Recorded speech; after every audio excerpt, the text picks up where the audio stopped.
Hello. Question. I haven't done this for a few weeks because I've skived. Been doing the mock exams. Do the daily math sheet. That's what that amounts to. Daily math sheet, written workings you can pass. Neglect them and you'll fail. Was that a bit brutal? I think it was a bit brutal.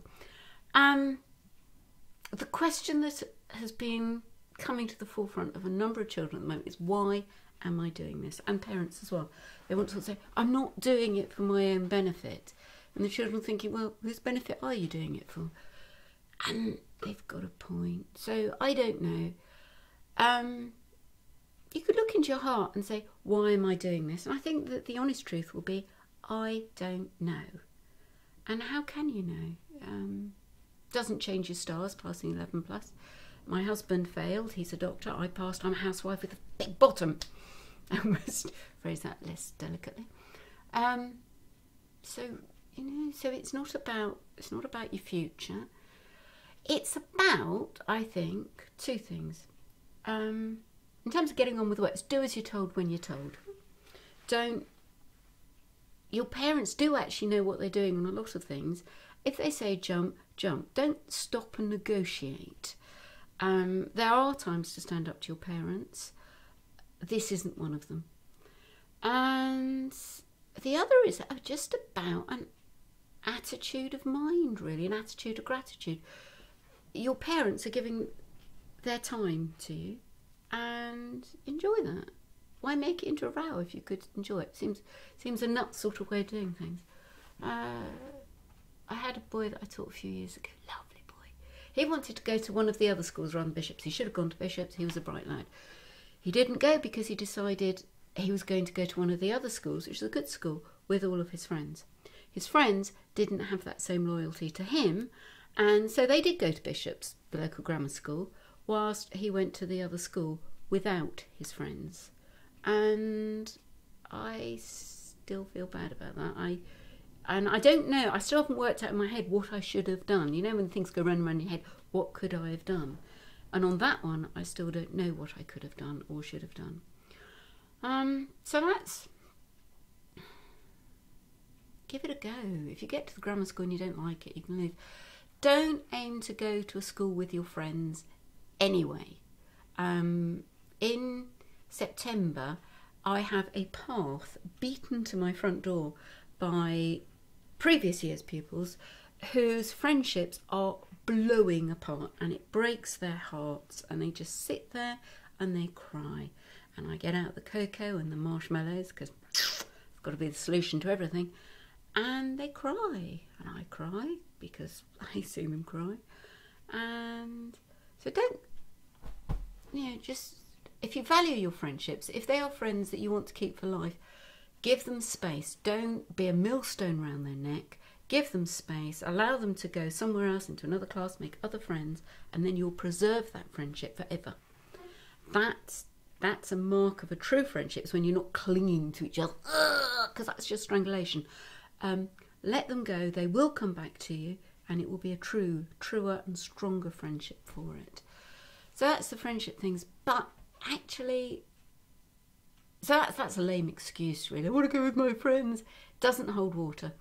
But what you do need to do, absolutely do need to do, is to do your best at whatever it is you're doing.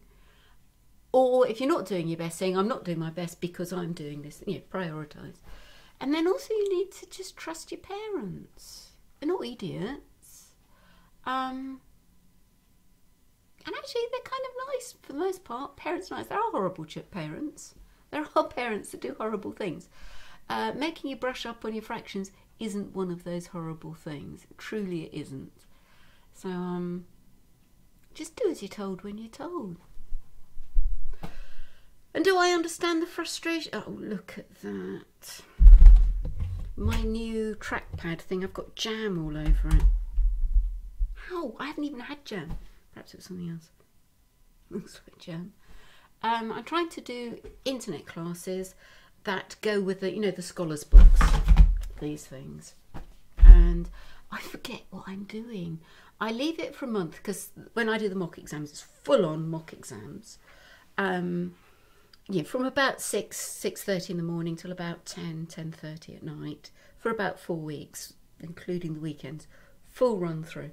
So by the time I come back to trying these internet classes, I've forgotten. I can't work the machine. The machine keeps telling me off. No, you didn't. You checked the WhatsApp properly. Well, I hate the thing.